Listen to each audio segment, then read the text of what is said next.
Here is the 2025 Honda Pilot TrailSport in Sonic Gray Pearl over synthetic leather black interior. This year we get a new black edition, which is going to give us more of a sporty styling for the exterior instead of just going luxury off-roadsy style. Gaining this back in 22 with the refresh back in 23. I'm Anthony from Hawkeye Rides, and I'm going to go over the pros and cons, the problem that I have with the Pilot, and some of the rival comparison. In the front, standard LED headlights, daytime runnings, and fog lights is going to be on all trims. 8.3 inches of clearance, which is 1 inch more than the standard Pilot.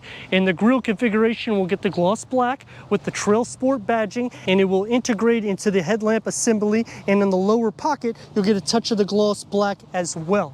All Pilots are going to have the same powertrain, so it doesn't matter whether you option this or an Elite, and there are 6 different trims to choose from. It's going to get the 3.5 liter V6 producing 285 horsepower and 262 pound-feet of torque paired to a 10-speed automatic transmission. We gain 5 horsepower with the refresh, plus they've dropped the 9-speed automatic transmission, giving us a 10-speed, and this is going to achieve 18 mpgs for the city, 23 mpgs for the highway. The off-roadsy look comes onto the side with the fenders that come out just a touch, encasing these 18-inch gloss gray wheels with the TrailSport badging, all-terrain tires, and an off-road suspension layout, which is only option in the TrailSport. The lower skirt keeps that off-roadsy style that bulges out with the gloss black for the side view mirror cap, the door handles, and raised roof rails. So when you're thinking competition like Subaru, you're taken care of there. Towing is going to be the same. They will have better clearance because that goes up to 8.7 inches, which is going to take me to the problem that I have with the Pilot. This has been out now for 3 years, the TrailSport, and we're not getting any differences between the 3 years that it's been out. I understand we got the refresh back in 23, so it's only 2 years shy, so it's a little early for that. But at least for the TrailSport, maybe give a little bit more of a rugged profile or increase the clearance just a touch more so it outperforms Subaru. Because the towing capabilities, it's going to not be the best in class. That's going to go to Nissan and Kia. Why can't they just add another 500 to 1,000 pounds of towing here just because it's a TrailSport and the configuration is with the all-wheel drive system, which gets the IVT M4 system, which is an intelligent variable traction management for all 4 wheels, which sends torque to the wheel that's needed. So they have all this intelligence, not going to get anything different. Comparing it to the Hyundai Palisade, that's going to have the same towing capabilities. You're going to have a little bit more cargo capacity here. Standard LED taillights. The lower is going to have that off-roadsy look. So no exhaust outlets, which I kind of wish they did something similar to the Passport, giving the larger exhaust outlets for the TrailSport, only because it would look a little bit more aggressive. But what I do like is you're getting front and rear parking sensors, plus a 360-degree reverse camera, which you're not gonna get that when you go into a Passport. And comparing this against Toyota, whether the Highlander or the Grand Highlander, both of which are going to tow the same. But the nice thing with Honda is you're still getting a naturally aspirated V6. The con is you're getting cylinder management, which deactivates cylinders to get better MPGs. Our liftgate gets 18.6 cubic feet of storage. It does sit up. You get a 12-volt with a storage nook and another little storage pocket here. Underneath the floor, the deep storage cubby with the dividers. To fold down the third row at a 60-40 split in the back that increases cargo to 48.5 cubic feet. We have a captain seat configuration, and this also reverse, so that way if you have wet objects, you can put it here and it's not going to dirty the floor. Unfortunately, you will have to go into the back seat in order to fold down the captain seat configuration to max cargo to 87 cubic feet of storage.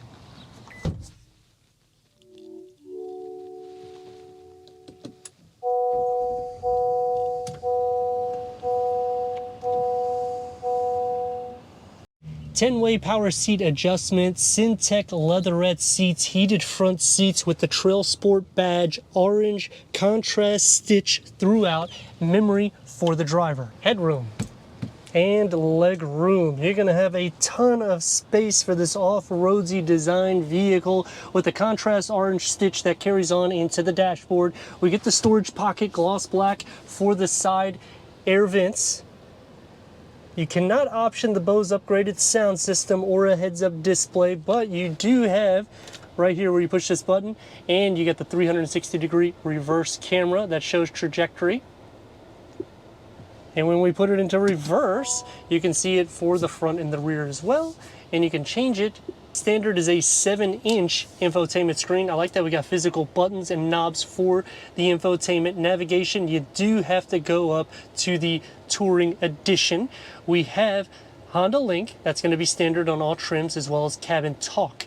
HD radio, Sirius XM, Tri-Climate Control settings is standard with USB ports, 12 volt, and a wireless charging pad, and the key fob for the TrailSport. The center is going to be the same with the gloss black elements as the prior. Driving mode select, you have a total of 7 different driving modes. So sport, normal, eco, snow, trail, sand, tow. My God, at the settings that you have. Now this is not going to be a full digital reader, it's only going to be on the left side, but you can go through an array of information for the driver. It's going to be more sporty, opens up to a long and deep storage pocket with a pin holder. Leather wrap steering wheel, it's heated. Contrast stitch with that orange, multi-function with the paddle shifts, with an auto dimming rear view mirror. Open this.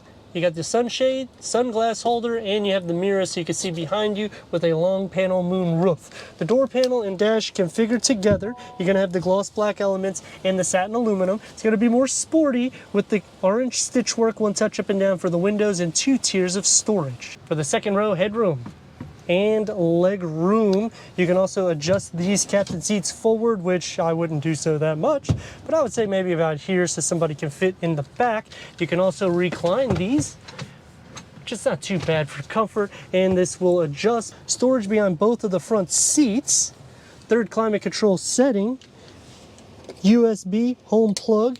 Heated rear seats is only going to be on the Touring Elite in Black Edition.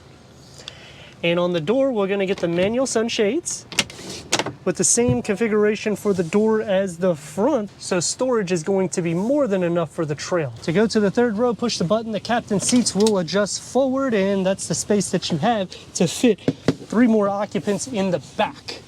USB ports, air vents, cup holders on both sides with a large window, LED interior lights. Headroom is not going to be too bad, but it does become compromised because of the design of the roof. Moving these seats back, leg space is not going to be too bad. Sliding into the center, because this is open, you could just relax. That way you don't have to worry about this move. That way you don't have to worry about this hump here compromising feet space for the side occupants, but butt and shoulder space will be a little bit compromised, but headroom isn't. 285 horsepower and 262 pound-feet of torque.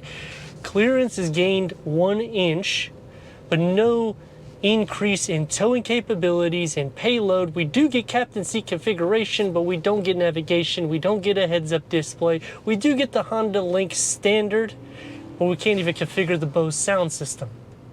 I like the quietness in the cabin though, and you have a lot of storage nooks found throughout. The transmission has been altered as well for the configuration of this suspension, so it's not just a suspension kit and a lift. Let's check some of the dynamics.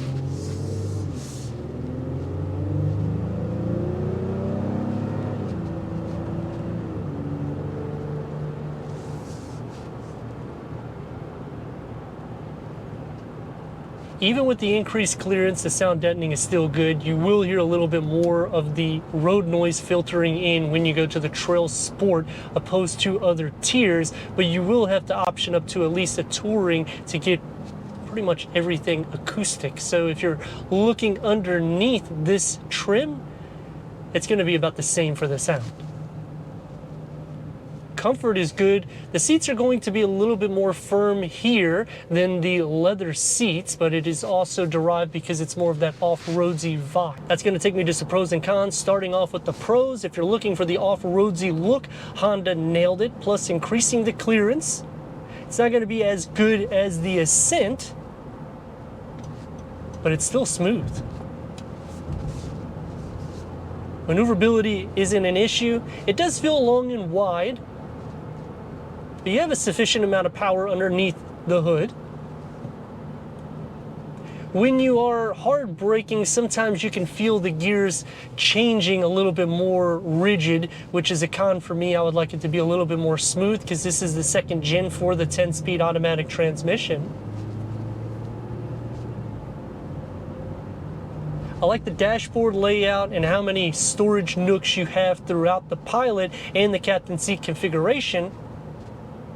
But I dislike that we're not getting any changes for 3 years now for the TrailSport. The gauge cluster doesn't receive the full digital reader. You're not getting the Honda Accord infotainment screen. It just comes out of the dash and it's a 9-inch. I like the center cluster because it fits the segment that it's in, and the storage box here where you rest your arms is huge. So for your missus, you could fit a huge purse inside.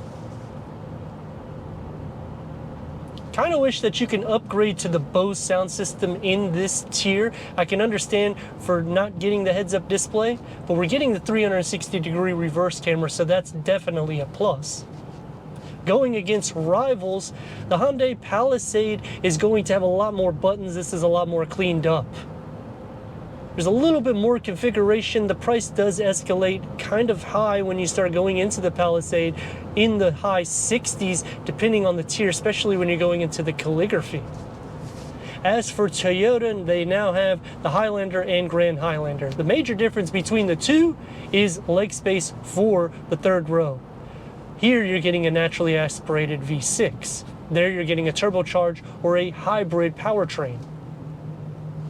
It also feels a little bit more tight when you are in the Highlander. The Grand Highlander opens up a little bit more so, but I feel like you have to go Lexus if you really want to have that plush amenities in the interior. Whereas when you go Honda, you kind of get a lot of the Acura embedded here for a fraction of the price.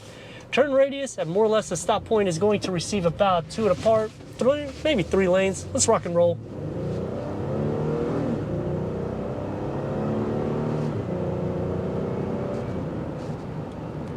Now with the TrailSport, it's going to feel a little bit heavier when you're mashing the pedal opposed to other trims in the Pilot.